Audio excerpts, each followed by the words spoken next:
here's the deal. Make sure you're hitting that like button.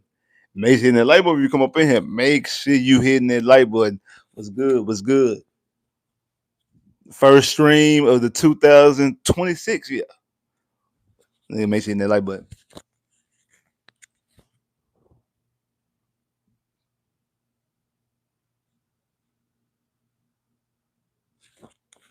Already. What's good? What's good? What's good with you? What's good? What's good with you? My apologies. I know I was supposed to be in here like a long time ago. I was supposed to be in here a long time ago. Been arguing in the Discord. If you part of Discord, hey, shout out to everybody in the Discord. If you part of Discord, and if you was just in the conversation that we was just having about running backs, you know why? Because it was a conversation. It was a long conversation. It was a long conversation, but that's part of the reason why. That's part of the reason why I ain't been here sooner. But hey, I apologize. I'm gonna let some of y'all jump up in here real quick. Make sure you hitting that like button. Make sure you getting that like button. Why you bringing up Texas Tech, bro? Don't do that. See. Don't do that. Don't do that. Don't do that. Because yes, I was highly irritated and agitated about the game, and actually, I have a video about the NFL playoffs that have this is actually going to go kind of hand in hand with that game yesterday that we don't talk about. We I don't want nothing to do with oranges, no orange juice. You know what I'm saying? No orange slices, none of that. You know what I'm saying? No citrus. We don't need no citrus. No. No oranges, no lemons, no peaches, no citrus. None of that. Man, make sure that like button when y'all come up in here, man. More people jump in here. Make sure that like button. Already. What's the YouTube boy back once again with another sport topic? I'm here to talk some football, Houston Texans football. The season finale of the regular season finale.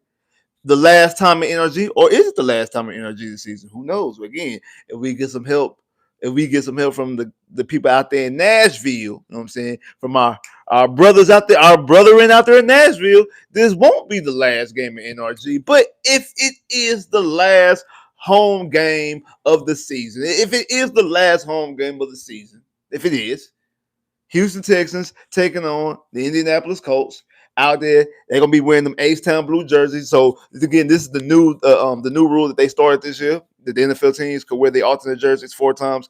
Last couple years, or been forever, they can only wear them the maximum of 3. So you can only wear your combinations 3 times. And I didn't like that especially last year was having our battle red jersey and the H-Town blue jersey. I'm like, man, it means we're gonna wear one once and we have to wear the other one twice. So at least now we get to wear them twice, and we got to wear, we wore our battle reds twice this year.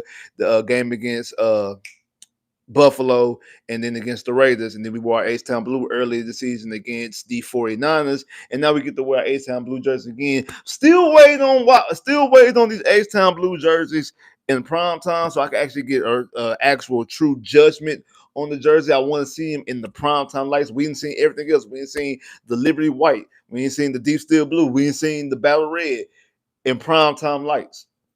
Have yet to see the H-Town blue and primetime lights. I know we seen them in the Netflix game last year against Baltimore. That wasn't primetime lights. I'm talking about Sunday night, Thursday night, Monday night football type setting. I'm talking about something of that magnitude. I want to see the jerseys in that lighting. That way I could do a complete, clear judgment. Because as it stands right now, H-Town blue jerseys actually, when the jerseys first dropped, when we got the little peak of them before the season started, the jerseys actually were like my second favorite jersey. Now, after we watched all the other jerseys, I've seen all the other jerseys in action, including these. H-Town blue is actually probably my least favorite. It's the deep steel blue, Liberty white, battle red, then the H-Town blue. I ain't gonna lie, man, them Liberty white jerseys be looking so cold. I ain't gonna lie to you. I actually might want to put the Liberty white as my favorite because them Liberty whites be looking so cold. That's a conversation for another day. That's a complete conversation for another day. But hey, anyway. Enough about that. The Houston Texans going for their 9th straight win, which will tie a franchise record for the most wins in a row, longest win streak. Now that's last time the Texans started off 0-3 and went to the playoffs and won 9 straight games, so they could possibly second that.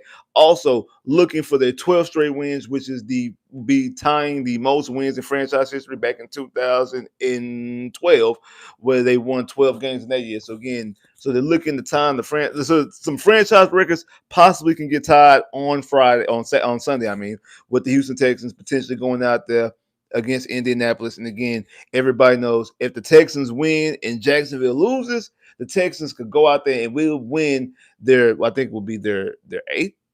Is it their eighth title? Wait, 11, 12, 15, 16, 17, 18. I mean, 18, 19, I'm sorry. It was 11, 12, 15, 16, 18, 19, 22, 23, 24. No, it'll be their ninth title. I'm sorry. Yeah, it'll be their ninth. So the Texans could win their ninth division title if they win and Jacksonville loses. They will win their ninth division title. But if they don't, if the Texans just win or the Texans lose, but if the Texans win and Jacksonville wins, the Texans will be a wild card team. So basically, just say the easy way to say it: if Jacksonville wins, the Texans will automatically be a wild card. Doesn't matter what the Texans do. So if Jacksonville wins, the Texans will be a wild card, and that'll be the first time ever in franchise history the Texans have ever been a wild card team. Shout out to boy Honcho. Honcho did live earlier today. He laid out the easiest path and the best path and the most path that gives the Texans the best chance to get to and win the Super Bowl. A lot of it had to do with stuff being on the road. Shout out Honcho, he let that there. I've been telling y'all from the beginning. If the division's on the line, I'm always going to lean towards getting that division. That's just me. I'm always going to lean towards getting that division. I want the division title. I want as many games at NRG as possible. Now, again, the way the wild card is, because right now, the way the wild card says, the Texans the 5 seed, the Chargers the 6 seed, Buffalo is the 7 seed, and the division leaders are New England, Jacksonville, and Pittsburgh, as it stands right now. All three of those division winners, all three of those wild card teams could go into all those road teams and win. And by that, the Texans will be the highest ranked wild card team at 5 because they beat both the Chargers and Buffalo. That means the Texans will host a second round playoff game if that would be the case. And then if that means Buffalo will go to Denver because Denver has, as it stands right now, Denver has the number 1 seed, and if Buffalo can definitely go inside Denver and knock off Denver, and if Houston handles their business against the Chargers, the Texans could also host the AC Championship game. So the Texans could host 2 playoff games without even winning their division. But if without winning the division, the Texans will be guaranteed to go on the road. Versus winning the division, you're guaranteed to play at home. So that's kind of where you stand there when you look at things like that. So again, the thing on the table is potentially having a home playoff game start off. And then also, if you if things don't break your way, say, you beat Pittsburgh, but say both New England and Jacksonville win their games in the playoffs, the Texans still got going to roll and never play another game at NRG this season. So you always want the division. Me personally, like I said, I always want the division, and that's what I'm leaning towards. The Texans won the division. Again, let's talk about the game that's going up on Sunday. Like I said, it's supposed to be Space City themed. Space City. Somebody mistakenly thought that our H-Town blue jerseys was Space City jerseys because of the way they had the logo and stuff like that. But no, again, if you are new to this, these Texans had these jerseys last year. I don't think anybody in this stream, in this chat, anybody watching this video right here obviously knows that. But somebody made a video. I seen the video earlier today thinking that our jerseys were Space City rivalry jerseys. Our jerseys was like some city NFL, NBA City Connect type jersey type situation. So I don't know why somebody thought that, but hey, again, everybody don't watch the text like that, so it's something being stood. But anyway, the Texans against the Indianapolis. Phillip Rivers is not playing. They're starting the rookie from Notre Dame. Indy already know what it is. Also, Sauce Gardner I think I seen Sauce Gardner. He's not going to play as well. So Sauce Gardner also not playing. We got to talk about that. With just a mistake that Indianapolis made. Chris, where you at, Chris? We ain't seen Chris. Chris has been gone since we beat Indianapolis. Chris was in this every single stream. Chris was in here every stream. Every single stream, pre-game, post games, for any game. Texans going against the Texans going against the Jags, Texans going against Seattle, Texans against Tampa Bay, Texans against the Rams, Texans against the 49ers, Texans against Denver, Texans against Buffalo. Chris was in here every single week, week after week after week after week after week after week after week. The Texans played them. The Texans played Indy. Texans beat Indy. Chris ain't been back since. We ain't seen Chris since the Texans beat Indy. Chris, where you at, bro? Where you at? Where you at, bro? Where you at? Where you at? Where you at? Where you at? Where you at? Where you at? Chris, where you at, bro? Chris, where are you at? We looking for you. Chris, where you at? But anyway, I mean, but we gotta talk about cause really, the real reason why I want Chris in here, cause Chris, we gotta talk about what y'all did, real quick. That trade for Sauce Gardner aged horribly. It aged like day old milk.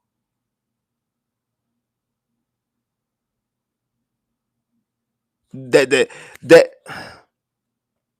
and I thought it when it happened, because people was cheering them. I know people criticizing on ESPN. People criticizing Dallas for them going after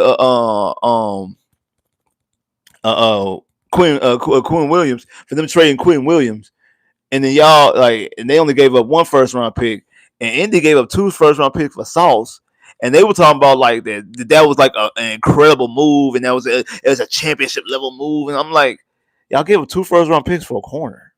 And the thing that made it even worse was that basically you pushed all your chips in on Daniel Jones.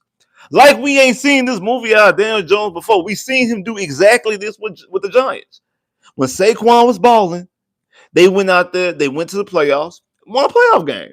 They actually went to the playoffs and won a playoff game. They went inside Minnesota on the road and beat Minnesota. Beat Kevin O'Connell. So we seen this movie before. This ain't nothing new. We seen this movie before. When you turn around and you hand the ball to JT, Indianapolis offense looked unstoppable. That's really why the beginning of the year they went punting. I think they put too much stock into the first 3 games. Indianapolis offense didn't have to punt. I think they put way too much stock into that. Way too much stock into that. Thinking that they had a franchise quarterback in Daniel Jones. Bro, we've seen this already. I told somebody this a couple months ago that, bro, we see this every year. And don't take what I'm saying literally, because it might not be literally every year, but we see this a lot out of Daniel Jones. We've seen it out of Sam Darnold. We've seen it out of Geno Smith. We've seen it out of who else? I mean, I wouldn't want to throw Baker in there, but I guess you kind of can throw Baker in there. We seen mediocre quarterbacks or bad quarterbacks end up going into a different situation. They'd be bad in one situation, go to a different situation, and start off hot, and they ride the wave, and they looking good. And they'll end up getting into the playoffs, and then get to the playoffs and fall in their face. Like I said, we've seen it Geno Smith in Seattle. We've seen it with Sam Darnold last year with Minnesota. I think that's part of the reason why I think the 49ers will go back and will end up winning that division. And I don't really ultimately think that Seattle ultimately will get to the Super Bowl, because I don't think that Sam Darnold is really like that. You can kind of say that. Maybe you want to say it for Baker Mayfield. Maybe you want to say it for Jared Goff too. You can. You possibly can. But we see it a lot. We've seen it a lot over time. We've seen it out of quarterbacks. We've seen it out of a Derek Carr. We've seen mediocre to better. We've seen this movie before a lot of times. You could kind of make the same case for Brock Osweiler with us. Ryan Tannehill, that's a good one. And they made it to an AFC Championship game. We've seen mediocre quarterbacks. Now again, he didn't leave his situation, but We seen Blake Bortles in the same situation. We see this time and time again. This happened several times. Yeah, I mean, don't take me literal when I say we see it every year, but we damn near see it a lot. We see it almost every year. That we see these mediocre to bad quarterbacks like be bad in one situation. Theoretically, guys that we know are not really all that good get put in a different situation, and oh, this coach done figured it out. Oh, this coach done cracked the code. Oh, this coach done did this. Oh, this coach done did that. Oh, this coach done did this, and oh, this coach did that. And then they get to the playoffs, and do the real version of that quarterback please stand up? Can the real version of that quarterback please stand up? And it never fails. Right on cue, they do that. Hey, Eagle Fang, bro, I've been saying that. I've been saying that. I've been saying that about Jamal Mosley. Sidebar. I've been saying that about Jamal Mosley, bro. I've been saying about Jamal Mosley, bro. Like that's not key. That is not the head coach that's going to be able for the Orlando Magic to ever get to a conference final. They won't get there under Jamal Mosley. They won't get there under Jamal Mosley. I've been saying that, bro. I've been saying that, bro. I've been saying that, bro. And I'm not one of them fans, bro. Like that's part of the reason why I be saying the same thing about Nick Caley. I'm not one of them fans that just because somebody's on my team, coaching my team, or playing for my team, that I'd be like, oh, that player said that. No, I keep it real from the way I view it and from the way I see it, and I be looking. I don't think offensively the Texans will be able to do anything with Nick Caley as the OC. I think Nick Caley as the OC holds the Texans back. I think Jamal Mosley as the Orlando Magic head coach, I think he holds the Orlando Magic back. The same reason why, because somebody brought up Texas Tech, reason why Texas Tech had that piss poor performance they had yesterday is because Baron Motor is not that good of a quarterback, and the Tech need to hit the transfer portal hard and get them a QB if they want to actually compete in the actual CFP, or unless they're just going to be a good for a Big 12 team. They will. Unless they go out there and get a legitimate quarterback, they're going to just be good for a Big 12 team. If you don't get a legitimate head coach for the Orlando Magic, they're not going to be a good NBA. They're not going to be a team that gets to the conference finals. And same thing with the Houston Texans. They need to upgrade, in my personal opinion, at the offensive coordinator. I know we see flashes here and there. I don't get geeked up about that, bro. I don't get geeked up about that. But all be said. I'll be saying, because not to go off too much on a tangent. We see, like I said, we see this all the time when it comes to these quarterbacks, and so I understand why fans in the media were so hyped about what was going on in Indy, and I think that if any Indy fans are here, that trade set y'all franchise back because, like, the moment it happened, even if y'all would have made the play, it's not even about y'all missing the players. If y'all could have made the players, y'all could have still won the division this year. Long term, Daniel Jones was not going to do anything for y'all. Long term, Daniel Jones was not going to do anything for y'all, and y'all were going to need to upgrade the quarterback position. But what y'all did was y'all basically handed the Jets 2 first-round picks for Sauce Gardner. And I like Sauce. Y'all gave up 2 first. I don't care if Sauce Gardner was playing like Stingley. I don't care if Sauce Gardner was the defensive player of the year. A cornerback is not worth 2 first-round picks in this situation. But I know what they're thinking. They thought that they were in the position. They thought that they were in the position that, hey, we got it rolling. We could go out there and we can win a championship this year. They were pushing all the chips into the table this year. Wasn't worried about next year. And that's the thing, because that's the difference between a head coach and a general manager. Head coaches, they got to think about what's going on right here, right now. They got to think about what's going on next week for the game. They can't even think about next week. They got D'Amico Ryans has to worry about Indianapolis this week. He can't worry about potentially Pittsburgh or Baltimore or whoever else we might play in the playoffs. He can't worry about that now. He has to worry about this game coming up. He can't worry about nothing else. General managers, they're supposed to be focused on not just today, next year. in the next 3 to 4 years. And every move that they make has to reflect that. Every move that they make have to counter that and have to attach to that, have to piggyback off of that. So there's no need. So when you like forfeit your future for a chance, a hope to potentially do something this year, is catastrophic, and you're setting your franchise back. As a Texas fan, that's lovely, but just as a pure football fan, that's just stupid and idiotic in what you did, and you put yourself in a situation where now the Jets gonna get a good draft pick because now y'all not even making the playoffs this year because Daniel Jones got hurt. So the Jets gonna have they good pick, Dallas pick. Oh no, they ain't got Dallas pick this year. They got Dallas pick next year. They got they pick, and then y'all pick this year, and then next year they got your pick, and they got Dallas pick, and they got they pick. And they shouldn't have been greedy because they should have let Breece Hall go. Like, is Breece Hall not signing back with the Jets? And he's going to be a free agent. So what they should have did was went ahead and got while they can get out of Breece Hall instead of trying to trying to be greedy on, oh, we only want a third round pick or whatever it is.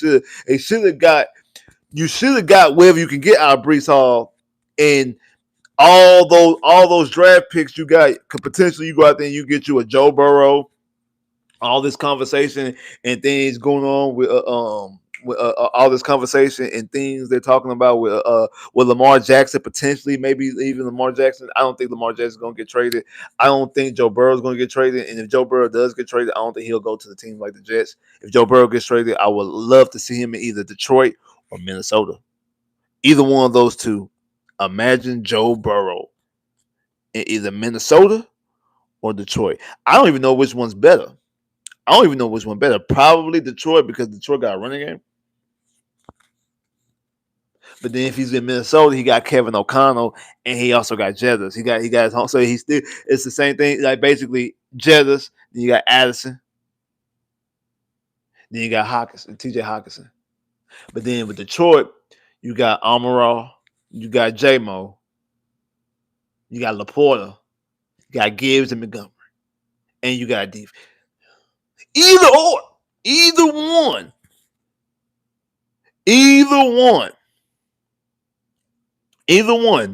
Joseph Burrow will be a monster in there. I don't want him with the Jets. And again, I don't think Lamar Jackson is going anywhere. I think the Jets' best thing is probably going to drafting the quarterback, either Mendoza or what's his name? Is it Moore from Oregon? Again, me watching him straight up, and he actually struggled against our defense. He didn't play well against Tech's defense yesterday. I think I seen flashes. I seen I see Dante Moore. You don't want Dante Moore, bro? I seen Dante Moore. I mean, what you want Mendoza? Like you want Mendoza from Indiana? Like I mean, the Kirk Cousin doppelganger, like the Kirk Cousin doppelganger. I like what I seen. I like what I seen now more. Oh, you're not. You don't like neither one, none of them. Yeah, that's true. I can feel you on that. But you're gonna do wait on Archie. I'm not too much of a fan of Archie. But anyway, I ain't even talked about the numbers yet. Let's talk about this game because thing is about the Texans. This might be a game where the Texans might try to get some marks, try to get some statistics, try to get some things going on the season. CJ Stroud on the season again, last game of the season. Coming up to this point, CJ has 259 completions off of 400 attempts, throwing for 64.8 completion percentage, 2,872 yards, 18 touchdowns, 8 interceptions. Willie Marks on the season has carried the football 186 times for 65 yards, for 655 yards, averaging 3.5 yards a carry, 2 touchdowns. Also in the air, he has 22 receptions for 208 yards and 3 touchdowns. Nick Chubb has carried the football 122 times for 506 yards, averaging 4.1 yards a carry, 3 touchdowns. Nico Collins on the season has caught 71 receptions for 11 717 yards, which is eighth in the NFL, and 6 touchdowns. Dalton Schultz has caught the football 78 times for 704 yards and 3 touchdowns. Jaden Higgins on the season has 39 catches for 502 yards and 5 touchdowns. Xavier Hudson has caught the football 30 times for 344 yards and 3 touchdowns. Jalen Noel has caught the football 25 times for 279 yards and 2 touchdowns on the season.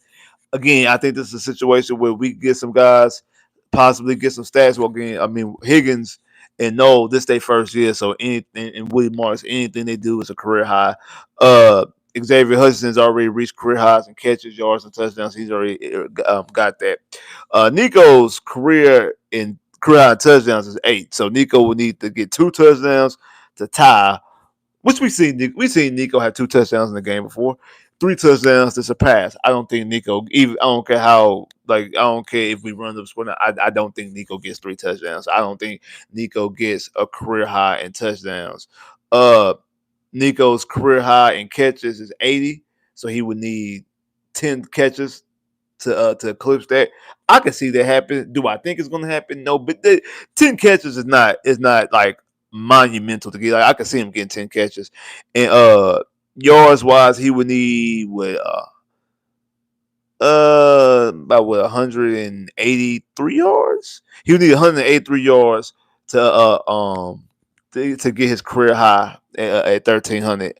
Don't think he's gonna get that. So I don't think that Nico eclipsed any of his career highs. I think he improves these numbers? Yes, I think he gets another 100 yards. I think he gets at least 1 touchdown, maybe 2. I could definitely see him getting 2 touchdowns. And I think he probably get like 7 catches or something like that. But I don't think he gets 81 catches, 1,300 yards, or 9 touchdowns. I don't think he gets those career highs. CJ, his career high in touchdowns is 23. So he would need 5 touchdowns in the game just to tie. I don't think CJ ties his touchdowns. And obviously, like he needs like over 1,000 yards to even come close to his career high in yards. So we know he's not getting the career high in yards. So CJ's not getting any of his career highs either.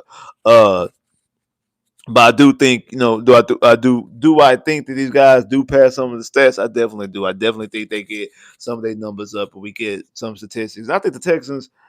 I mean, newsflash. I think the Texans are gonna win. I mean, the Texans are a 10-point favorite. Um, it's not even a question. I think the Texans win 31-10. I think they cruise through this win easily. And well, I mean 31-10 because some people might, shout out to my boy Wink. Wink probably be like, that's preposterous. We at least putting up 45, and they at least only getting 3 points on us. Like you up here being too modest talking about 31 points. No. I think we get 31 points because I just think that I don't think our foot gonna be on the gas the entire game. I think we get them first 31 points very quickly. I think like kind of similar to like in that Arizona game when we had like 17 points in the first quarter, maybe not that fast, but kind of like similar to last week. First 2 positions, I think we go down and get touchdowns. Boom, boom, touchdown, boom, boom. I think it's 14-0. I think by halftime is probably 24-0 at halftime. And then the second half, we just cruising. We just running out the clock. Just running out the clock and getting another touchdown for good measure. It's probably 31-3. When we score 31, it's probably like 31-3. And they get like a last little touchdown in the last like 5 minutes. That's why I'm saying. Like I think we cruise through this win. One, we're the better team. I don't think Indy has anything to play for. I don't think Indy has anything to play for. I think we just cruise through this win, just point blank. I don't. It's not really that much to deepen the dive and then get into it. I think we obviously we're the better team. I think we just cruise to win for a season sweep of Indy. I think we've only swept Indy twice. Brock Osweiler swept Indy, and CJ swept Indy last year, which we need because we need to help get this season series between us and Indy close. And the only way we can do that, we gotta go a couple years with sweeping them. And we've only swept them twice in 2016 and then last year. That's the only time.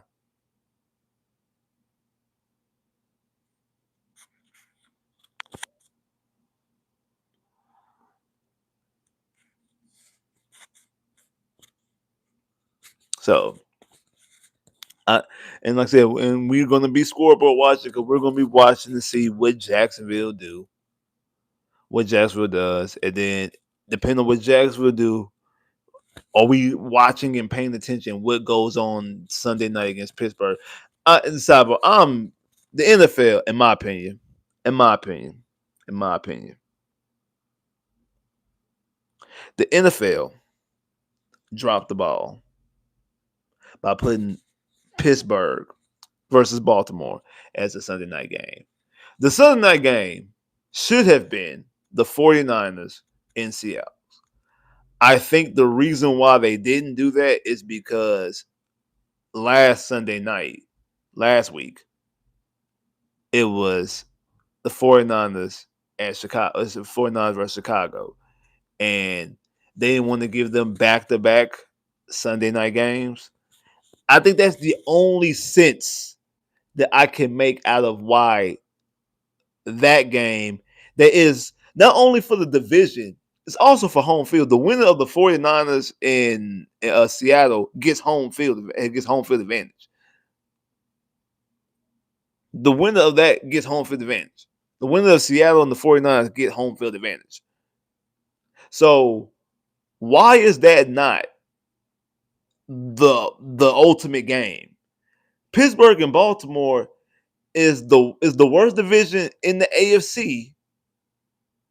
Is the worst division in the AFC. We don't even know. Like, is it even confirmed yet? If Lamar, we don't even know if Lamar's playing. We talking about a 175-year-old Aaron Rodgers and potentially Scoop Huntley.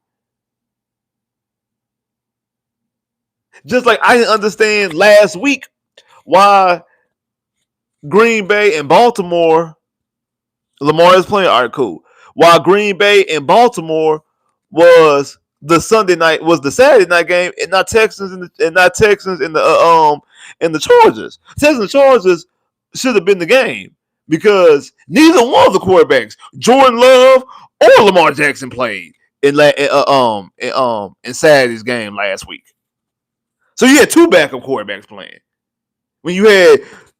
And at least with the Texans, and then at least with the Texans and the Chargers, you had one team that was already in the playoffs. The other team was trying to get into the playoffs when they was in, and also by that team winning and getting in, also eliminated the Chargers from their division, guaranteeing them a wild card, but guaranteed them that they would have to be the wild card. So that game had more impact than the Green Bay Ravens game, and not to mention the quarterback standpoint. So, but again, it's the logos on the helmet. It's the Baltimore Ravens, the Green Bay Packers. It's the black and blue division. It's Pittsburgh. It's Baltimore. Like, okay, even if Lamar Jackson playing, still 179-year-old Aaron Rodgers and Lamar Jackson, who's playing not even in a fraction of Lamar Jackson.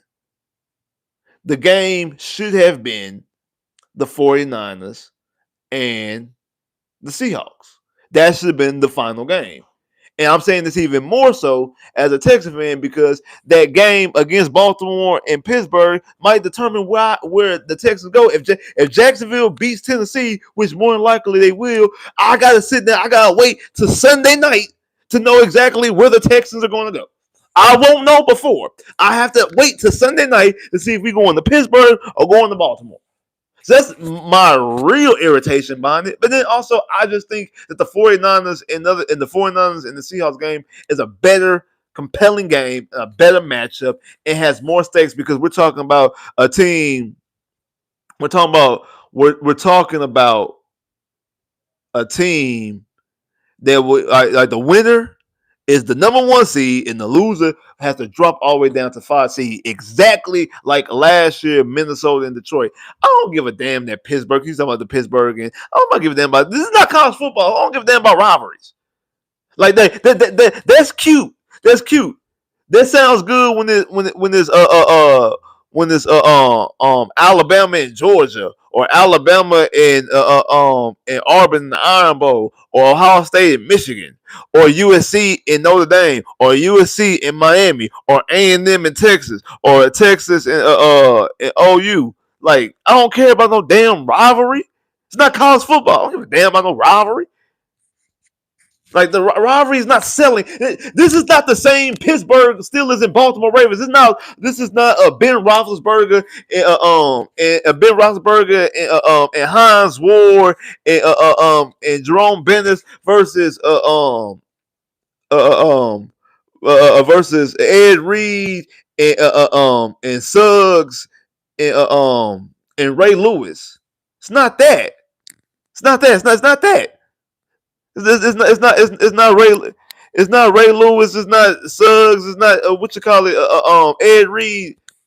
It's not them. It's not them versus Ben Ross. It's like it's not. It's not the same. It's not the 2002 Ravens and Pittsburgh Steelers. If it was 2005, you got it. You got it. Now we're tuned in. We're tuned in and watching. Bro, if it was Lamar Jackson that we used to seeing and a decent Pittsburgh team, okay, cool. It's not a compelling game. Like, it's not a compelling game. It's going to let you know who the weakest team is. Like, the weakest team. Whoever wins this game is the weakest team in the playoffs. My personal opinion. And I know we have the Chargers with Justin Herbert in it, but I don't think they made a mistake. Well, at least the weaker team in the AFC, because who knows, Carolina or Tampa Bay might be the weakest team in the entire playoffs. And that's another thing too. Like, to be honest, the Tampa Bay Carolina game for the Tampa Bay Carolina game, by the NFL standards, by the way the NFL wants it to go, that game should be the final game. Because even though that game is tomorrow, it's the first game actually, it's not a true winner-in situation. Because Carolina could lose to Tampa Bay, and Carolina still could win the division. Like, Tampa Bay, even if Tampa Bay wins the game, Tampa Bay still need help to win the division. It's not cut and dry that they win the division. Like, Carolina, if Carolina wins, they in. Carolina wins, they win the division. It's clear and cut and dry. But if Tampa wins, both Carolina and Tampa both have to sit back and wait what Atlanta do. Because if Tampa wins, Atlanta has to lose for Tampa to win the division. Tampa, if Atlanta wins, it don't matter that Tampa beat Carolina. It doesn't matter if Tampa Bay beat Carolina. Carolina gets in because all three teams are tied, and it goes to a tie, some tiebreaker that Carolina actually end up having. So Carolina more than likely is going to be the team in the playoffs, even if Tampa Bay wins. So the only way it could be a true winner-in situation was making that game last.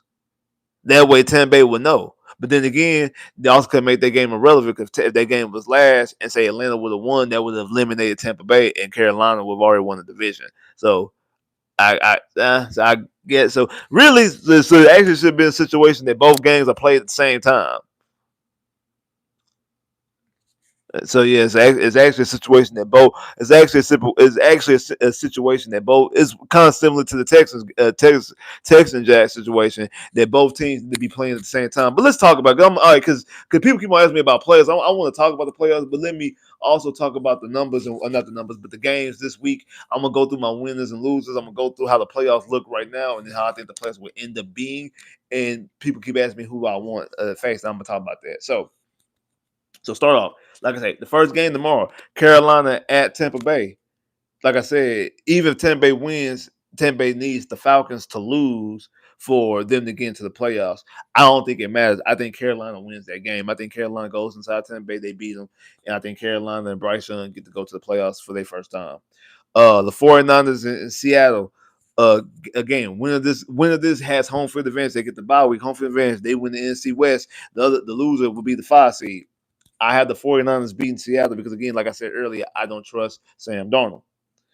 Atlanta versus New Orleans, I think Atlanta wins. It doesn't matter if Carolina does not win. I think Atlanta beats New Orleans, and they give Carolina getting the playoffs anyway. So I got Atlanta beating Atlanta beating New Orleans. Since Cleveland at Cincinnati, I think Cincinnati beats Cleveland. Is this Joe Burrow's last time playing in that stadium as a Cincinnati Bengal? This is Joe Burrow's last game as a Bengal? We don't know.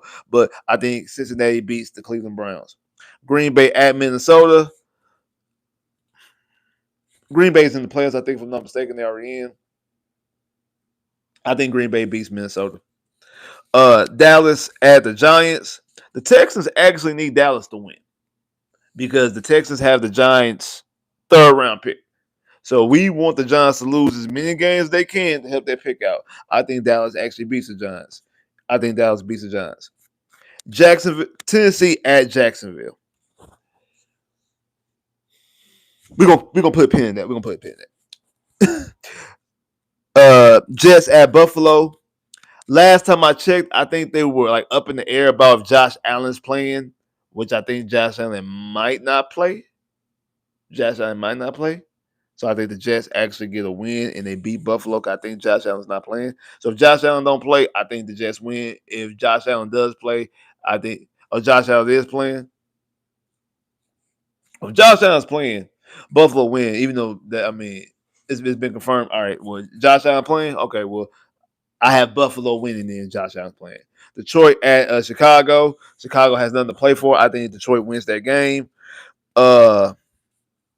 Denver at the Chargers. Denver is trying to get a number one seed. If Denver wins, I think Denver wins. I think Denver clinches the number one seed. I have Denver beating the Chargers because I know is not playing. I know Justin Herbert's not playing, which is the best thing. Which is the best thing. I said that last week when people were talking about the Texans resting our players. Actually, I need to talk about that too, about the Texans resting their players. I said no. I don't think the Texans should rest their players, but a franchise who should rest their player is the Chargers and Justin Herbert, especially with Justin Herbert dealing with that hand. Justin Herbert needs to sit down.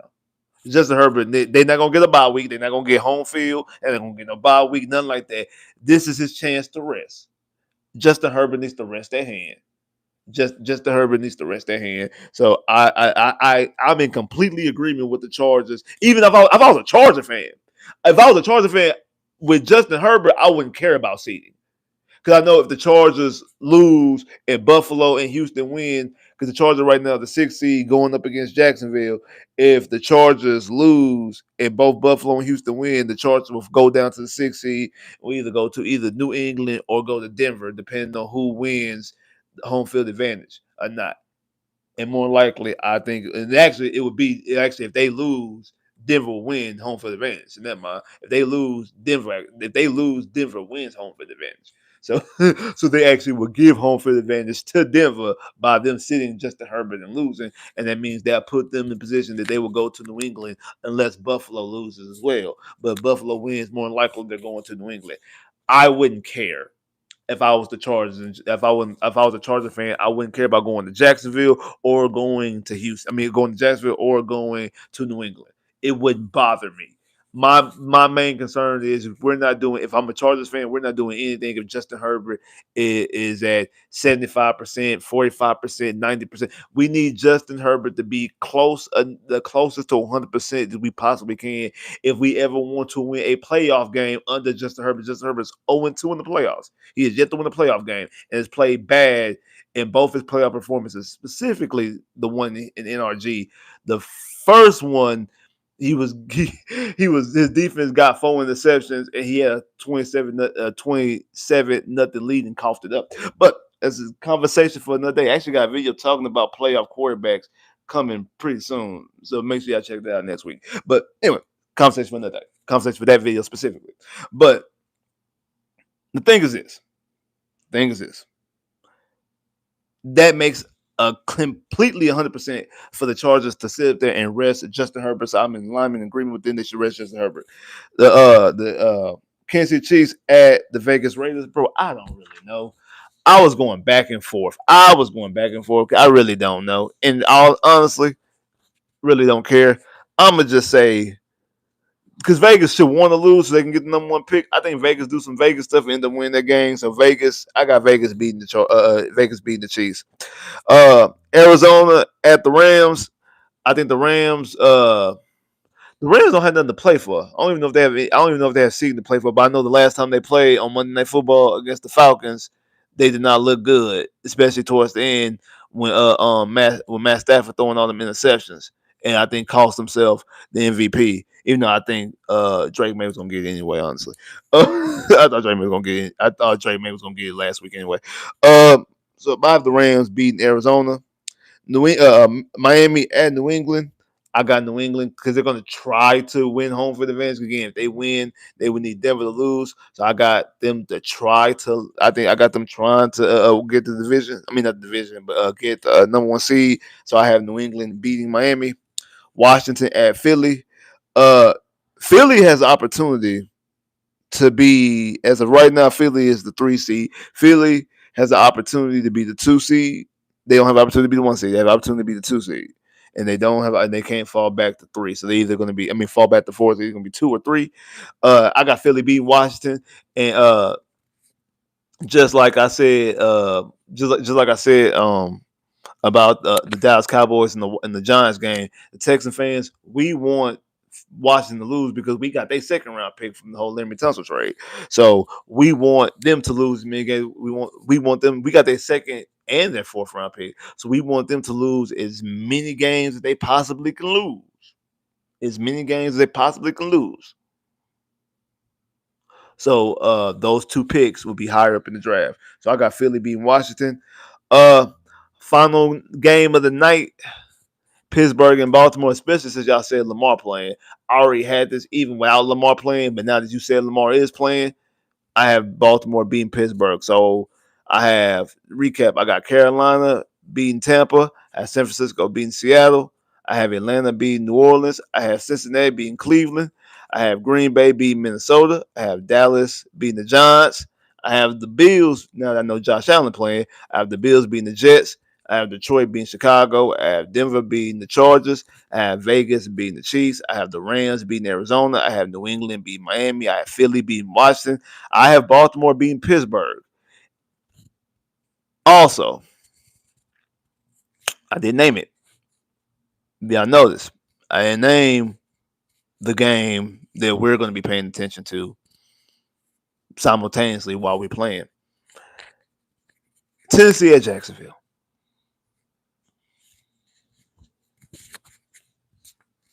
See, because we know this. We know this. Houston wins. Jacksonville loses. Texans win the division. They're 3rd seed. Texans win. Jacksonville win. The Texans stay the 5 seed.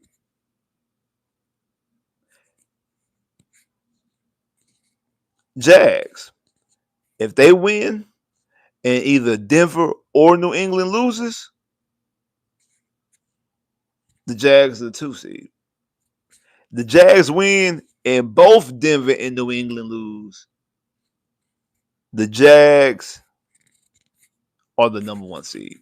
So the Jags can be the number 1 seed, the number 2 seed, where they are currently the 3 seed, the 5 seed, or the 6 seed.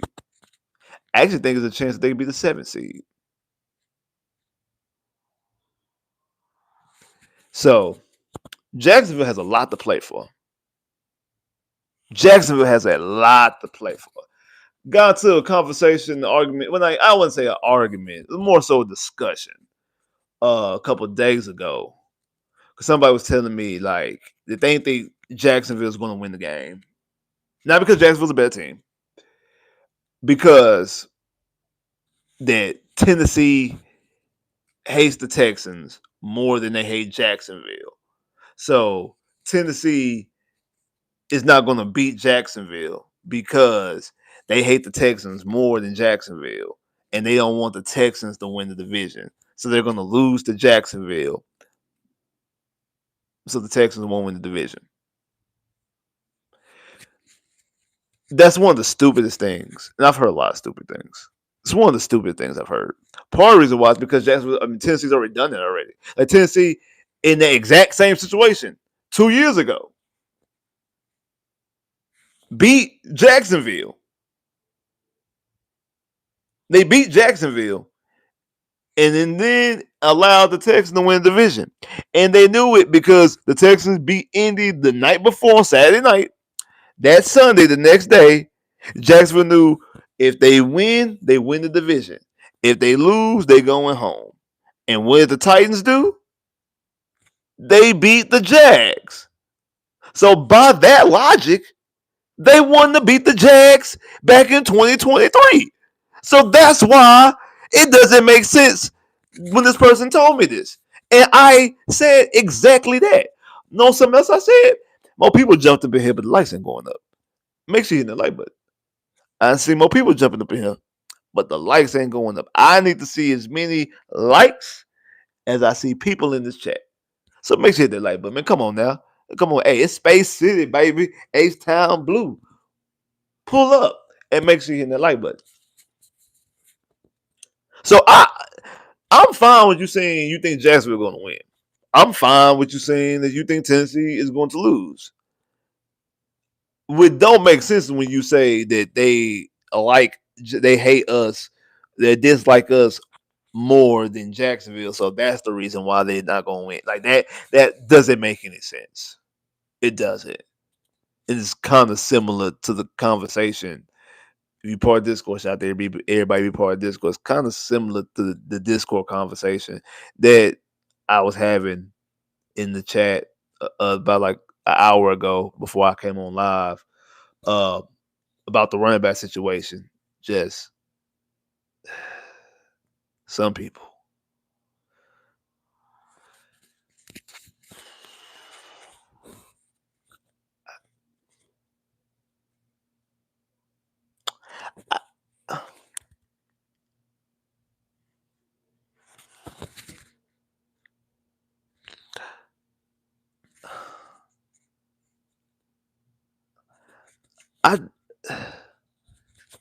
I don't really be understanding some people's. I try though. I do. I try. I try to understand people's point of view and logic because I'll be the first one to admit that I do on a lot of things think outside the box.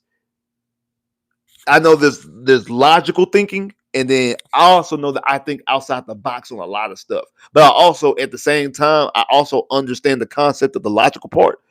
So that way, like my outside the box thinking, I can combine the two.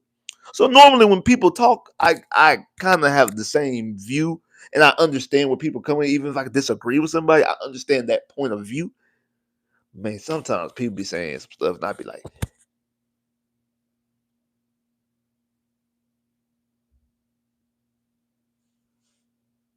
it's one thing to disagree with somebody. Like, we can disagree all day long, but like sometimes it's the what the why and the how and like how do you get there?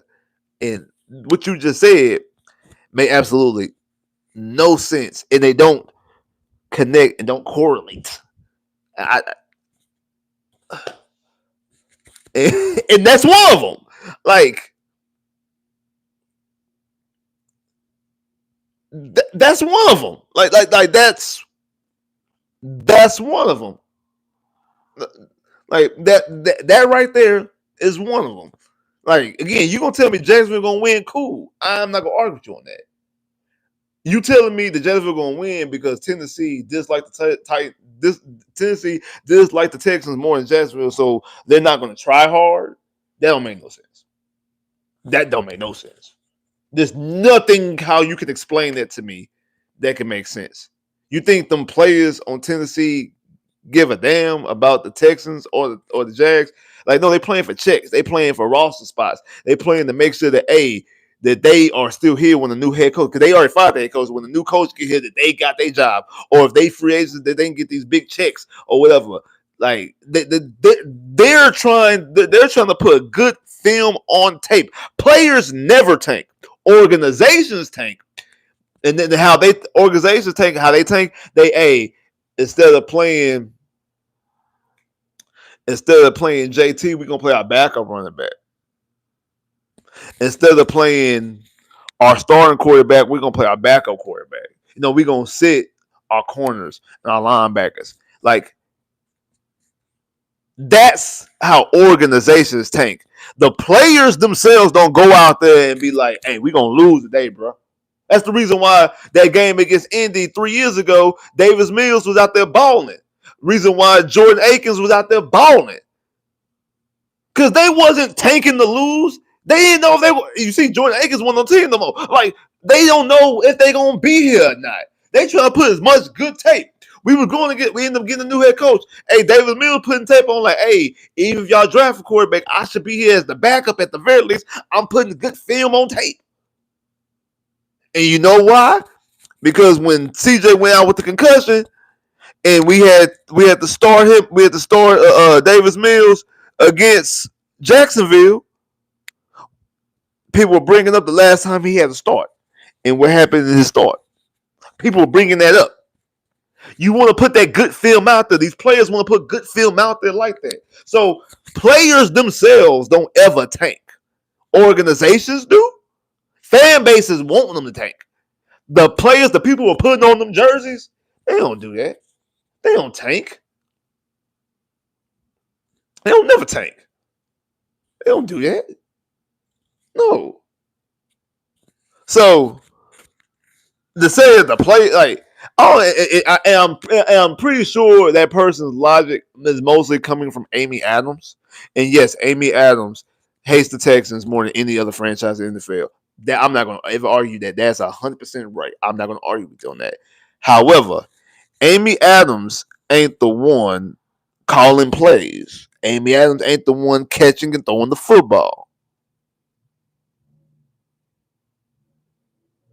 And I just doubt that Amy Adams goes out there and tell her players that, hey, y'all go out there and lose this game. Y'all throw this game.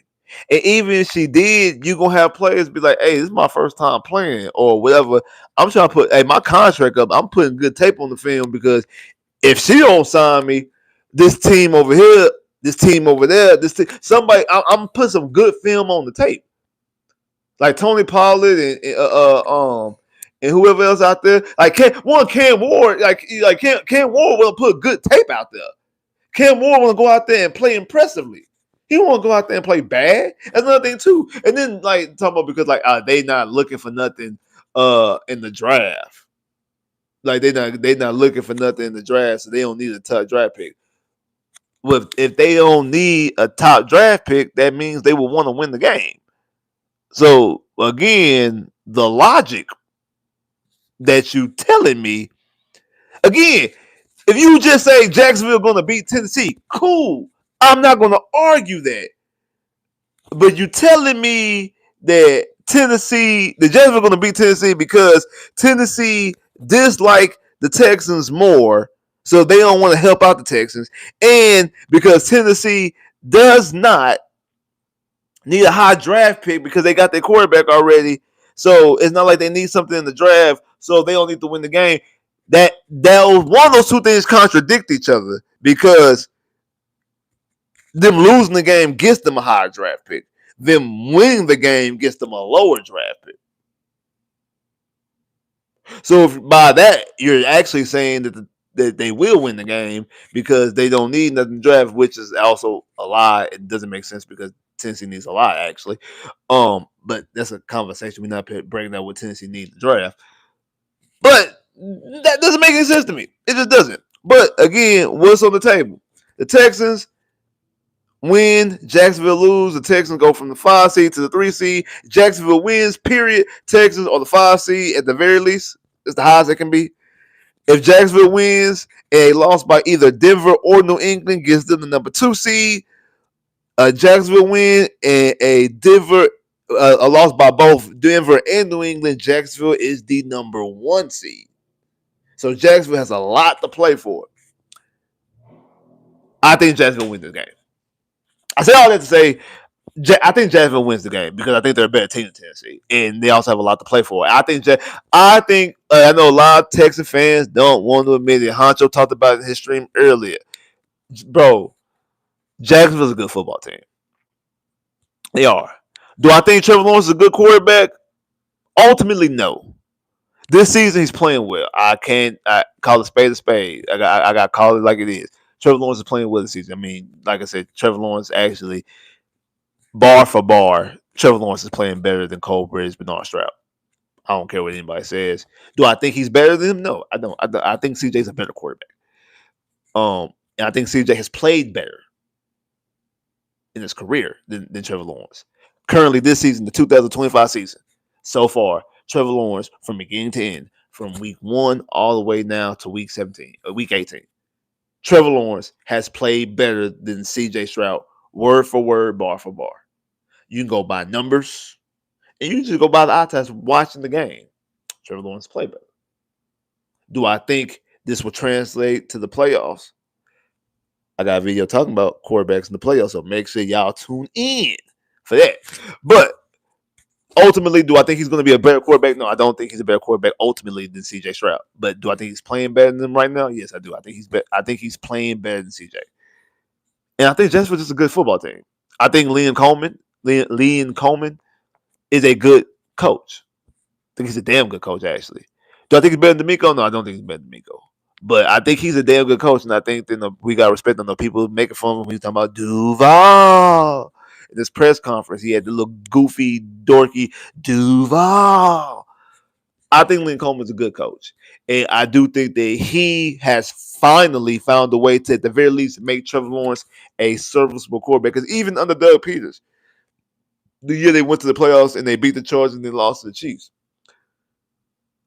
Trevor Lawrence still didn't play as good as CJ played last year. Like I think CJ played better last year than Trevor Lawrence played his best year to this point.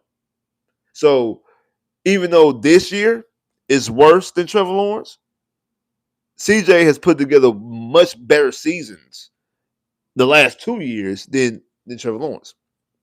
But Liam Coleman has found a way to at least get him to play to that level. Is he still look like he's worth that contract? No. No one overall pick? No. In my opinion, absolutely not. But I do think he's playing better right now. And I do think he's playing well. And like not just that, overall, especially since they went out there, they trade for Jacoby Myers. You got Travis Etienne. BTJ is actually starting to play better now. They got Jacoby Myers out there. The Jags are a good football team. The Jags are a good football team. And it would not surprise me if they win 1 or 2 playoff games. Do I think, like I said this in a Honcho stream earlier. I'm not saying that they're going to win a playoff game.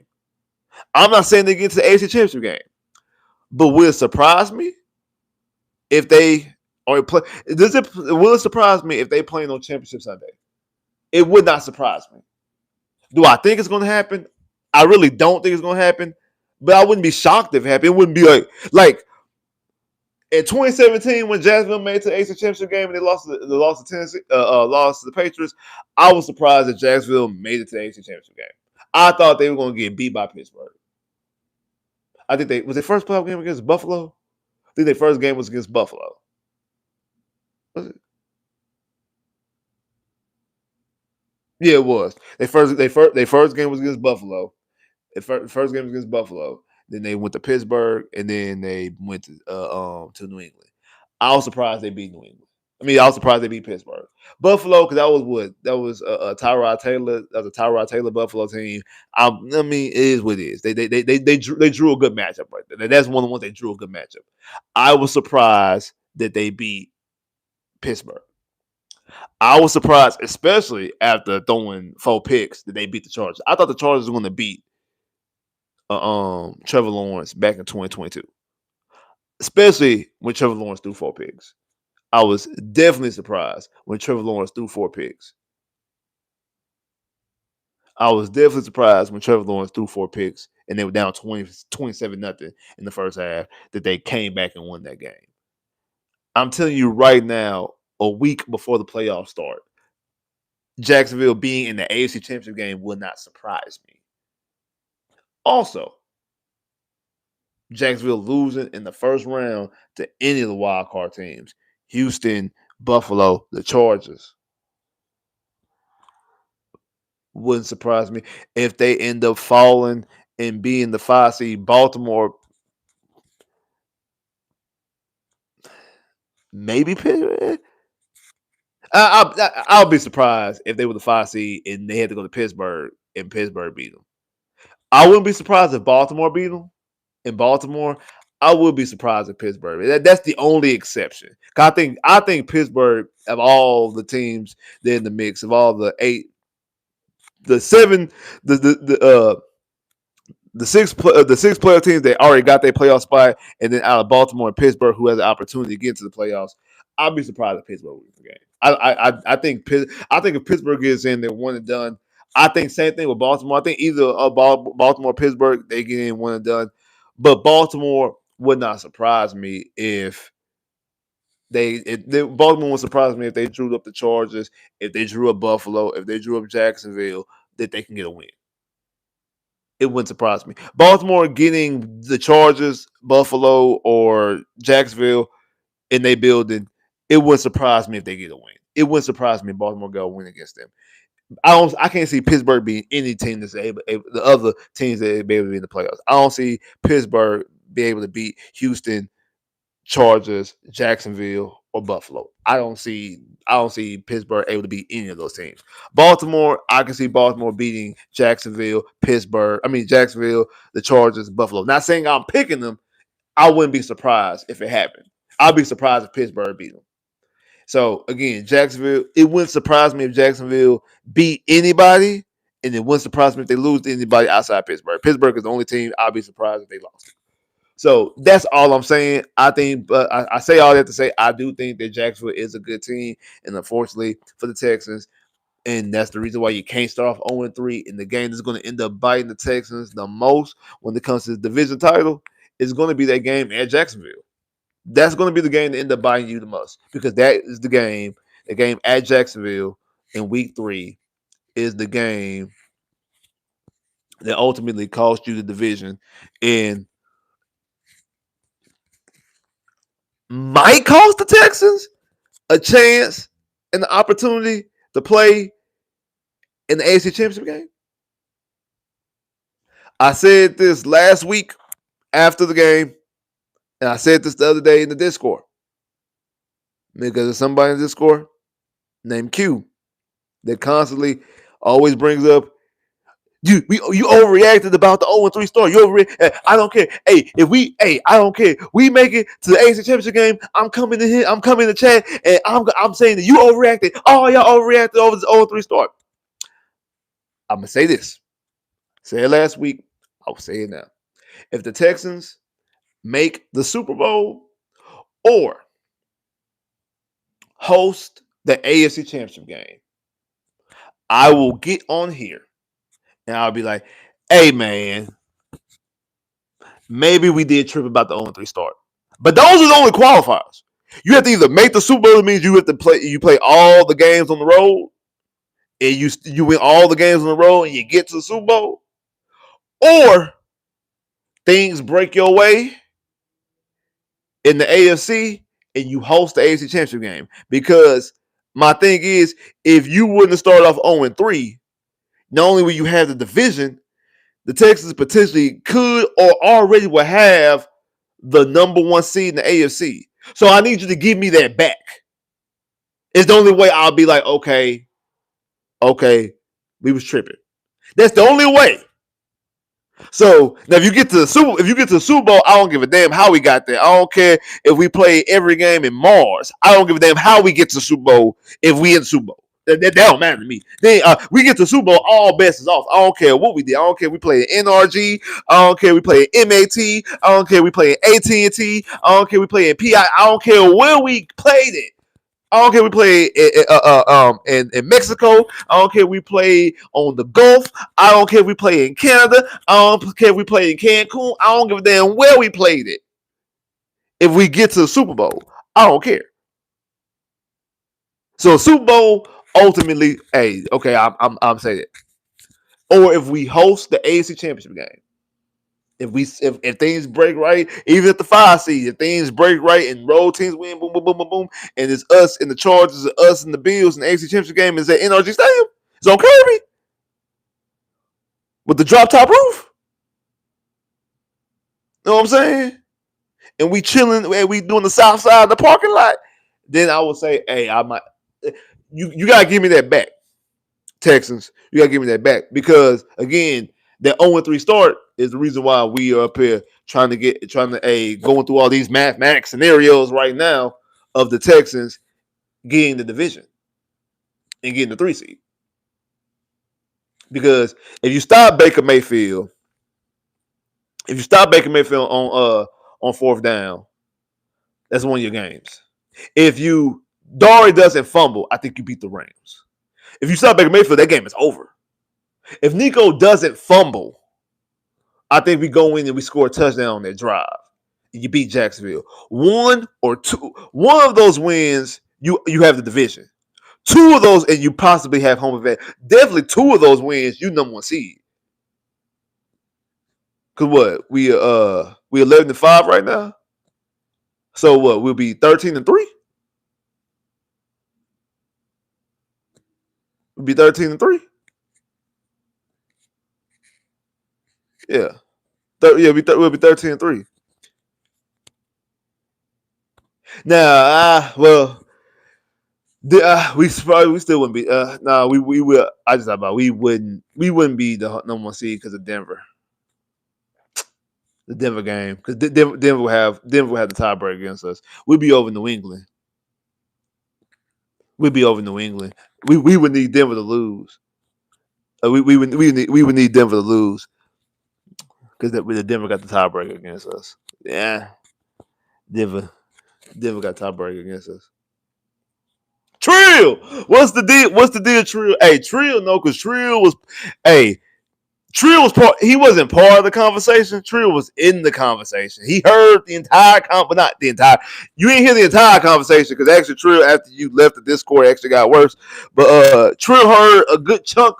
Actually, no, because you actually missed the beginning part of the conversation too.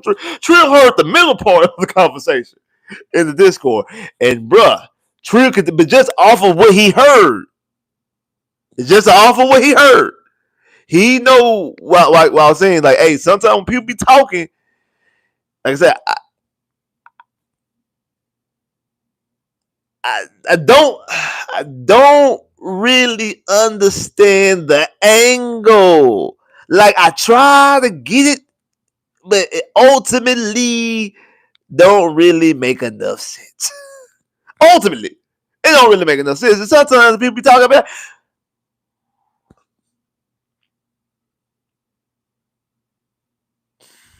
ultimately, but that's how it go. So as it stands right now, the playoff standing going into the game, going into the week. Denver has number one seed. New England has number 2 seed. Jacksonville has number 3 seed. Pittsburgh has number 4 seed. Houston has number 5 seed. Chargers have number 6 seed. Buffalo has 7 seed. On the AFC side, NFC side, Seattle has number 1 seed. Chicago has number 2 seed. Philly has number 3 seed. Carolina has the 4 seed. San Francisco is the 5 seed. The Rams are the 6 seed. Green Bay are the 7 seed as it currently constructed right now. Things that can change, like I say, Jacksonville can be any of these seeds. Jacksonville can be 1, 2, 3, 5, 6, I think 7. Denver can only be 1 or 2. New England can only be 1 or 2. Oh no, and I'll take that back. Actually, they can Denver and New England move down to 3. I just thought about that. Especially if Jacksonville can move up. Houston, we can only be 3, and then the Chargers and the Bills can only be 4th. Are going to be 5, 5, 6, and 7. And Pittsburgh and Baltimore again. We already know the winner of that game. The winner of their game is going to be the 4th seed. The loser is going to be out.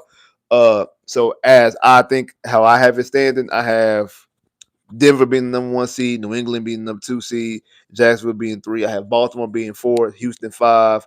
I have Buffalo end up being 6, Chargers end up being 7. So that means Houston will go to Baltimore. The Chargers will go to New England, and the Bills will go to Jacksonville. That's how I see it going. NFC side, I have the 49ers winning, so I have the 49ers being the number 1 seed. I have Philly end up being the number 2 seed, Chicago being the 3 seed, Carolina being the 4 seed, Seattle being the 5 seed, the Rams being the 6 seed, and Green Bay being the 7 seed. That's how I have that end up going. Based off of what I think is going to happen on Sunday. People asked me earlier about like because I didn't get a chance to talk about like the Texans resting their starters. Makes absolute people talking about it earlier during the week about the Texans potentially resting their starters. I heard John Harris and Seth Payne Monday talking about that they would want to rest the starters. John Harris brought up back in 2015 we played the Jags and Dwayne Brown tore his bicep in the last game of the season, and we ended up going to the playoffs. We ended up losing to the Chiefs, and it kind of started a whole ripple effect between the Texans and Dwayne Brown. Um, and he's like that. Us being healthy is the most important thing, more important than us having a home game. Because you had a home game, you still lost to the Chiefs. We would have lost to the Chiefs regardless because we weren't better than the Chiefs that year. We weren't. I mean, we had Brian Hoyer as our starting quarterback. Even if we would have beat the Chiefs, we wouldn't have done nothing in the playoffs because we had Brian Hoyer as our starting quarterback. Yeah, Brian Hoyer, starting quarterback, and your starting running back was Alpha Blue. You were not doing anything. You were not doing anything. So it didn't matter. This is a completely different situation. You have the division title on the line. And not only that, you could go from being 5 to 5, you'd be 5 to being 7. Like you lose in Buffalo and the Chargers win, you're the 7th seed, and now you're going to Denver or New England still, or going to Jacksonville, whatever, like whoever ends up having the number 2 seed, and you're guaranteed to play every game on the road. Versus at the very least, if you the 5 seed, because of both the Chargers, I could definitely see the Chargers and the Bills going into these other stadiums and getting some wins. You could be hosting a playoff game in the second round, or at the very least, host a playoff game in the AFC Championship game if these constantly break your way, which I actually think gonna happen. I actually think a lot of stuff gonna break the Texans' way in the playoffs. And the Texans are actually gonna end up having multiple home games in the playoffs. My personal opinion. That's how I think things gonna break out. But again, that's a conversation for another day. But like, so the whole thing about resting your starters, or no,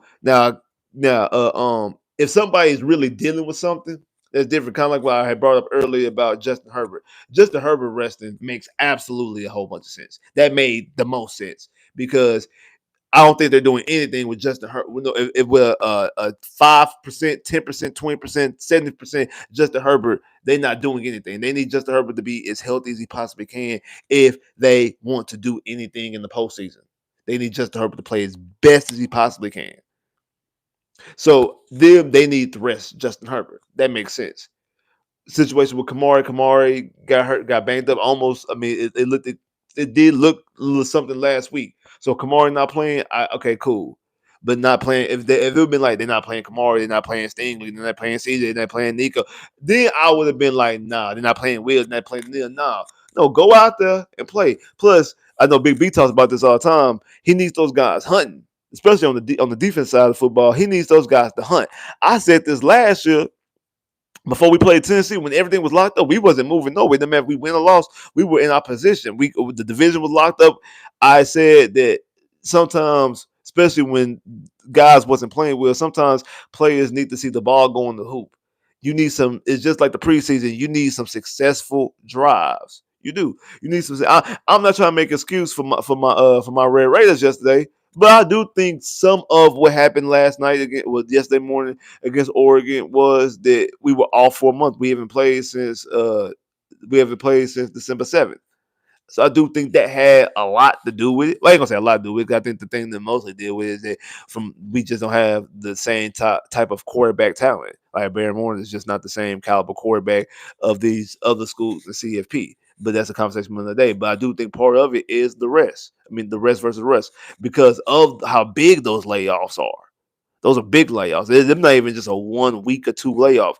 Those are a month layoff, and you see it happen 2 straight years to only one team and about they won in 6, 1-7. They 1-7 because Indiana won and then Georgia lost last night. But at least Georgia didn't look sluggish.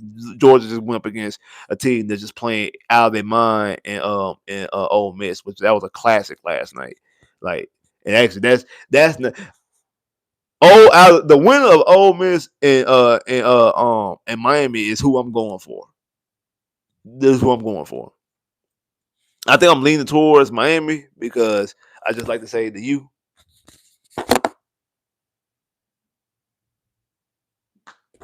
I just like to do that. I just like to do the U. Like again, I'm a Texan through and through. Like everything. That's why I could never like. I tell people all the time I could never live in another state because I'm too Texan. Like I'm not even talking about like Houston, Texas. I'm talking about like as a Texan, like to live in the state of Texas. I'm too like Texan. Like I'm too much eating barbecue. I'm too much then came down. You know what I'm saying? Swinging and banging. Really? You gonna just girl? This girl here. Oh damn. but uh, but uh, but yeah, but I'm too, you know what I'm saying, coming down with it, you know what I'm saying? Talking about I'm too Texan to live in another state. Like, I'm too southern, I'm too Texan, and more so Texan, not even just southern because like it's other southern states. I'm too Texan to live in another state that I wouldn't feel comfortable being in another state a long period of time. However, if I had the opportunity to go to the University of Miami and there was no other Texas school on the table, like real Texas school, like legitimate Texas school. I ain't talking about like a like a and no shade to any of the like a D2 school. But I'm talking about like a major university like a Tech, a A&M, a Baylor, a TCU, even a U of. I mean, I actually I like U of H, U of H, SMU, TCU, anything but Texas, anything but UT. I can't stand UT, but anything but UT. If those other schools weren't on the table, and the University of Miami would have been,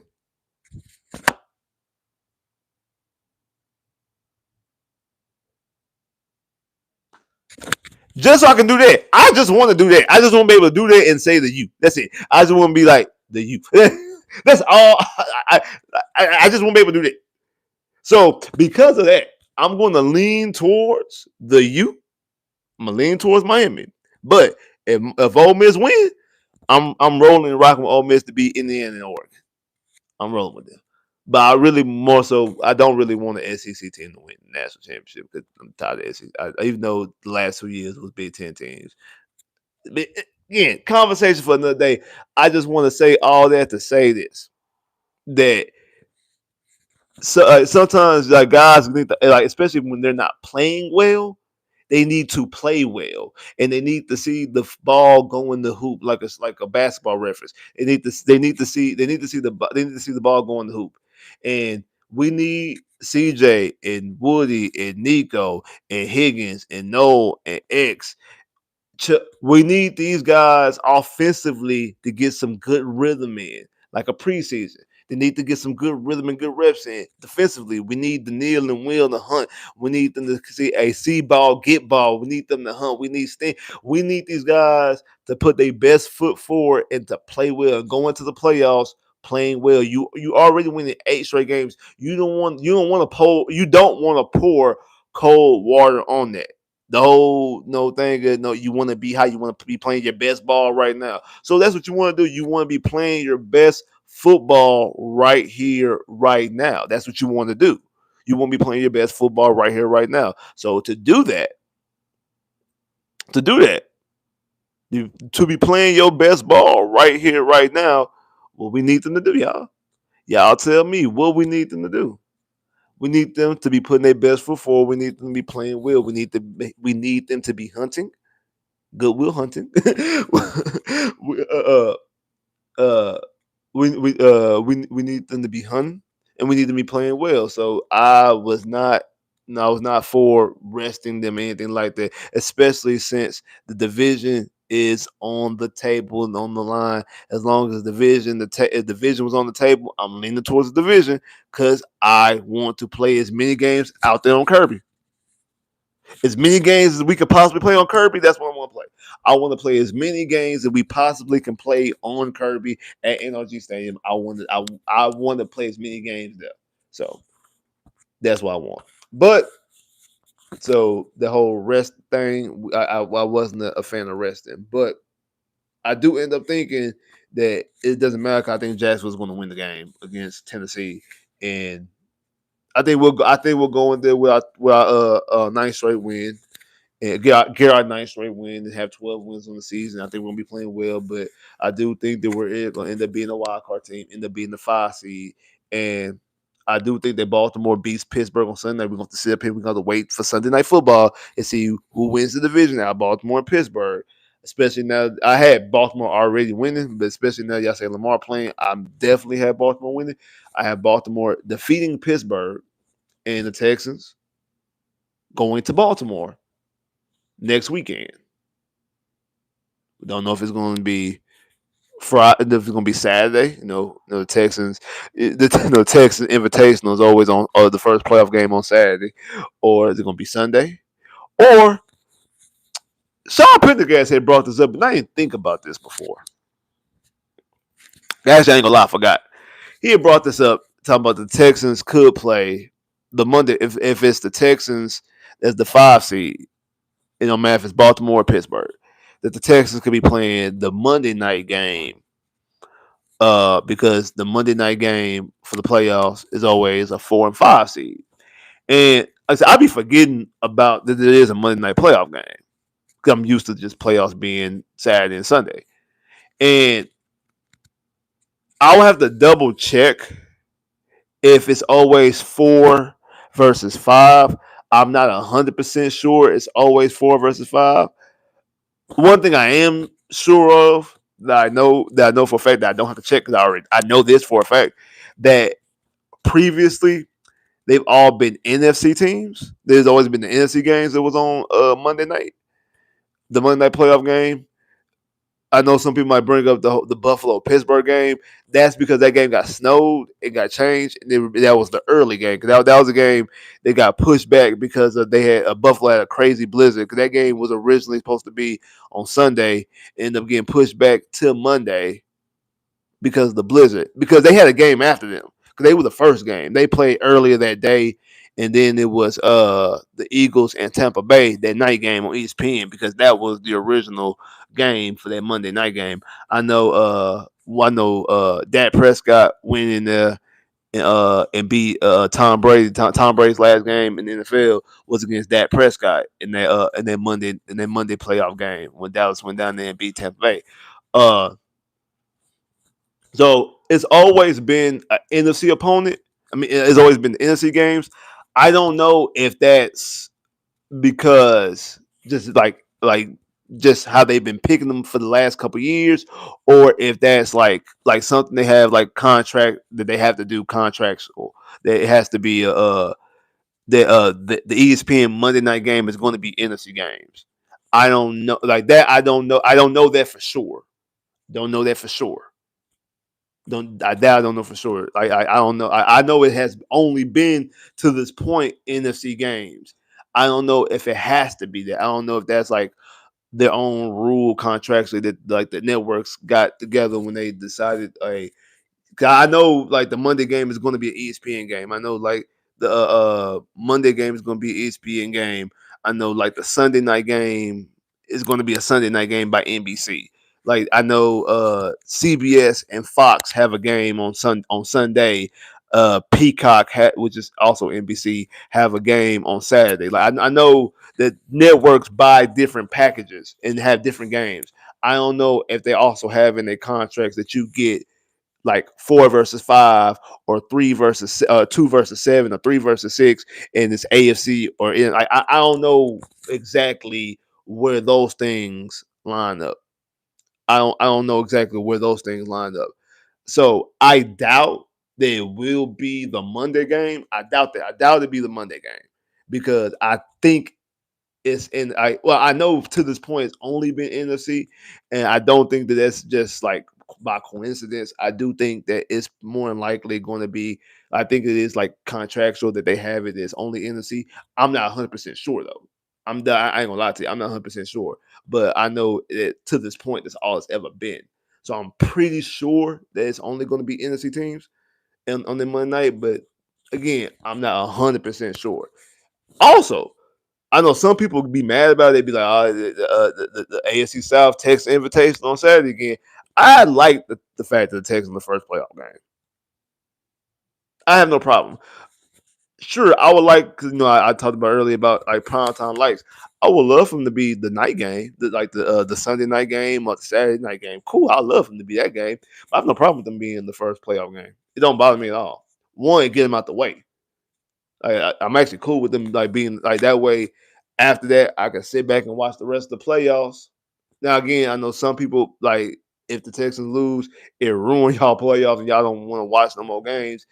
I don't know. I'm not like that. I even like again, even after Tech lost to Oregon last, yes, they got blown out. Um, I didn't really watch too much of the Indiana Alabama game because it became not a game very quickly. But that Georgia Ole Miss game, I watched that game. I had no problem watching that game. I have no problem even after my team loses because I'm a fan of the sport. I watch the games. I'm a fan. I'm a fan of the sport, so I like watching games. Even if I am mad, like, dang, we should have won. We should have been whatever. But I still am a fan of the game and fan of the sport. So I like watching and enjoying the games.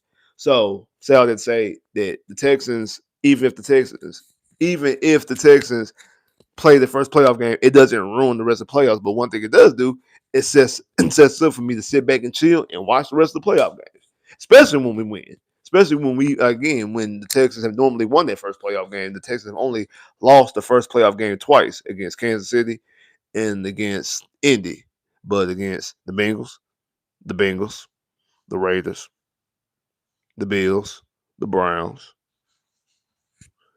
and the Chargers. So we 6-2 in the wild card round.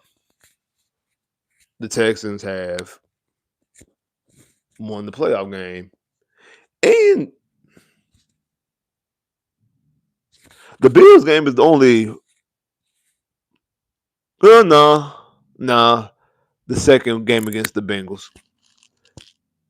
The second game against the Bengals. I'm about to say the Bills game and the second game against the Bengals is the only close wild card wins. Because the very first playoff game you won 31-10 against the Bengals. You completely dominated Connor Cook and the Raiders. And then both CJ's Cleveland versus the Chargers. I mean, CJ didn't even play the fourth quarter against Cleveland. And then we seen what happened last year against the Chargers. The Bills only one that went to overtime. And then the second Bengals game, I know it was a competitive game for a lot of game, and it shouldn't have been actually because Matt Schaub did not play well in that game.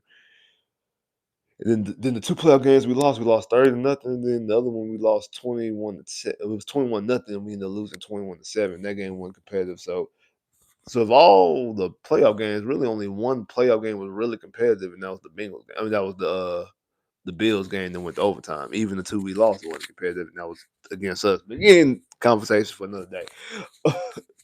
But say all that to say this. That I have no problem with the Texans playing the opening playoff game. Even though granted most of the time, well, not most of the time, it's always been us winning the division. So who knows how it would be if we go into Pittsburgh or Baltimore if we have the first playoff game. But like I said earlier, against Pittsburgh, I think if Pittsburgh gets to the playoffs, I think Pittsburgh is possibly the worst team in the entire playoffs. I think they're definitely the worst team in the AFC. Potentially, I mean, is Pittsburgh worse than Carolina? I don't know. I don't know if Pittsburgh is worse than Carolina.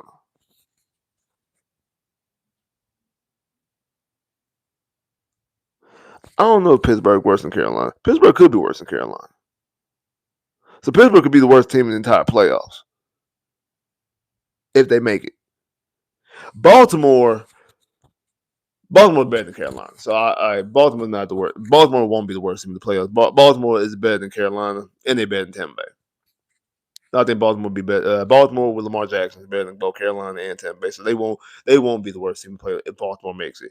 Will Baltimore be the worst team in the AFC? Probably. But Baltimore can beat the Jags, the Chargers, the Bills. I can see Baltimore beating them. Will I pick them? Probably not. But do I think they absolutely can? Do I think they're capable of beating them? Absolutely. Do I think they're capable of beating the Texans? The Texans have yet, as a franchise, have yet to beat Lamar Jackson. It didn't matter if it's D'Amico Ryans and Cole Rich, Bernard Stroud, or William O'Brien and Derek Deshaun Watson, and anything in between. The Texans have yet to be able to beat Lamar Jackson at Baltimore or in Houston. And it's never a close game. It's never a close game. CJ has yet to score a touchdown against a team opposite Lamar Jackson. He's played against Lamar Jackson 3 times and been shut. It was like from getting in the end zone has been shut out all 3 times. Then Lamar Jackson has beaten Deshaun Watson twice. Yeah, and again beat him in Baltimore the first time in 2018, 2019, then 2020 in Houston, beat him in Houston. Then 2023 at Baltimore, beat them. Playoff game at Baltimore, beat them. Then at NRG last year in Houston, beat them. So Lamar Jackson, Lamar Jackson is the bugaboo. Lamar Jackson is the arch nemesis. So I know Hanjo was talking about stories earlier, like he was Corey Rhodes. The story. Hanjo was talking about stories and things earlier in his stream. Yeah, excuse me. That's probably what Texas fans probably want to beat the most because, like, Pat not in the playoffs, and two, the Texans have beaten Pat before. Texans have never beat Lamar Jackson, and when we beat the Ravens earlier this year, Lamar Jackson didn't play. If you want to talk about some revenge, you want to talk about that's who you want to go after. You want to talk about that's who you want to compete against. You want to go out there, and I don't care that Lamar Jackson is playing at 2% Lamar Jackson. He's still Lamar Jackson, and until you actually get that win to you. Think about this. Happened with the Texans and Andrew Luck in Indianapolis. The Texans, as a franchise, never won in Indy. Peyton Manning, whoever, it didn't matter. The Texans never, Peyton Manning, Dan Orlowski, Andrew Luck, it didn't matter. The Texans never win Indy until it was Tim Hasselbeck in 2015. Tim Hasselbeck. And then it was our quarterback was Brandon Wheaton because Wichita got knocked out, Brian Hoyer got knocked out, and Brandon Wheaton took over. We ended up winning the game, ended up getting our first ever win in Indianapolis in 2015. That was not against Andrew Luck. That was not against Peyton Manning. And we've lost to them previous years multiple times in games that we should have won. The following year, in 2016, Brock Osweiler.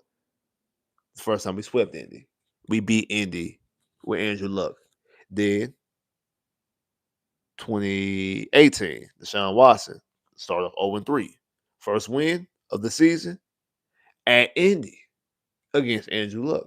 So sometimes it didn't matter that it wasn't against Andrew Luck initially. It just mattered that we need to beat Indy at Indy to get over that hump. Same thing can be said for a Cooper Rush led Baltimore Raven team. First time ever winning in Baltimore. First time ever beating that type of team. And then if you want to change it to this in this playoff game, it don't matter that he's not 100%. It doesn't matter that Lamar Jackson is not 100%. He's not playing like MVP level Lamar Jackson. Lamar Jackson being in that building, being on that team, being right there, being the starting quarterback, being the quarterback across from you, CJ, Cole Ridge, Bernard Stroud. If you go out there and you win said game, it takes that monkey off. And now it don't matter when Lamar Jackson be out there at the height of his powers and be Lamar Jackson, be running around and spinning and doing all that type of stuff and side arm and doing all the crazy stuff Lamar Jackson, Action Jackson do. You still go out there and you can handle business because you've done it already. You just see, like I said 10 minutes ago. Sometimes you just need to see the ball go in the hoop. Sometimes you just need to see a win. You just gotta get a win. You just gotta get a victory. You got that dub. You got that win. You got that victory. And now what we can do is we go out there, handle business, win more games, and get it going. Man, appreciate everybody that came through here, man. Appreciate all the love, all the support. If you ain't hit the like button already, man, make sure you hit the like button. I'm gonna give you some more time. If you ain't hit the like button already, I'll hit the like button right now. I'm gonna give you some time. Hit the like button.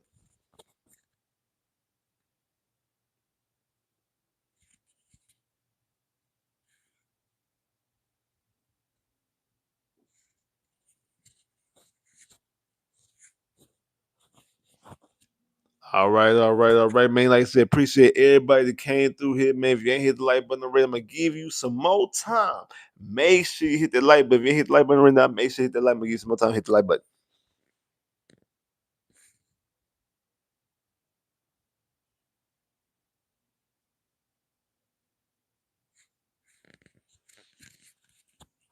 Already, man. Appreciate everybody that came through here. We're gonna go live immediately after the game. We're gonna talk about. We're gonna break it down. Do the Texans have the AFC South, or do we have to wait for Baltimore and Pittsburgh to see where we going?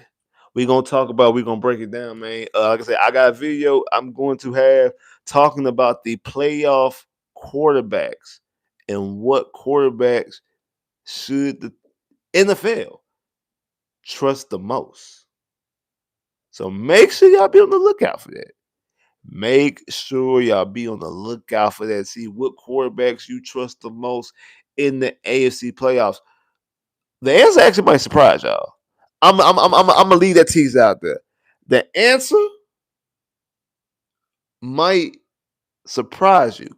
I have the numbers to back it up, but it's actually not what you think. So, man, it's actually not what you think. Doesn't really know. It's not what you think. But like, subscribe, if you haven't, comment below if you haven't, click that bell, get more videos. Holla.